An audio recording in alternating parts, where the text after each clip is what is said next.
神經多元性是指人體行為甲佇學習表現上呈現多元發展樣態的族群，包括自閉光譜症候群、過動甲佇注意力無集中、學習障礙等。生態平醫適宜部甲佇美國加州大學的分校來合作，成立台灣神經多元發展中心，希望建立跨專業的整合服務。這個神經多元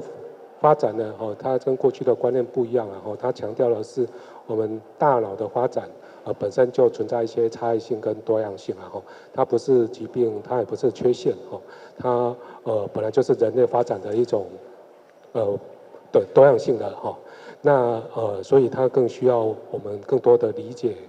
更多的尊重啊，而且他們如果在合適的制止之下，他們一定發揮他們的專長哈。那也因為如此哈，所以它需要長期的一個關注以及跨領域的資源的投入啊哈，不僅是在我們醫療照護上哦，而且從他們從小接受教育將來長大之後在職業甚至我們的政策面都需要重新的調整，重新的去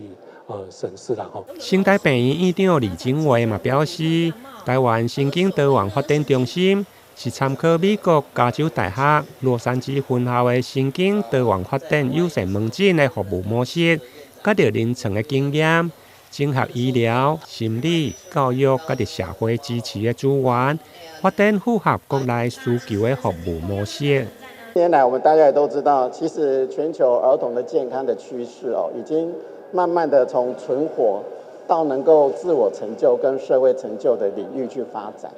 所以，其實我們就必須知道，我們追求的並不是兒童的平安長大，不是的，這個已經是一個地板的，這不是天花板了哦。所以我們是要怎麼讓每個兒童在這個社會裡面能夠發展他獨特的生命，能夠充滿支持，一個支持的環境底下，能夠綻放自己的光芒。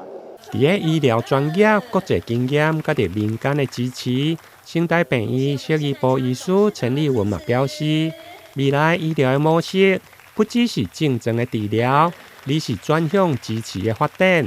中心將持續建構系統化的服務流程，提供整合式的評估甲佇諮詢，作為兒童甲佇家庭重要的支持平台。台南新聞林英根採訪報道。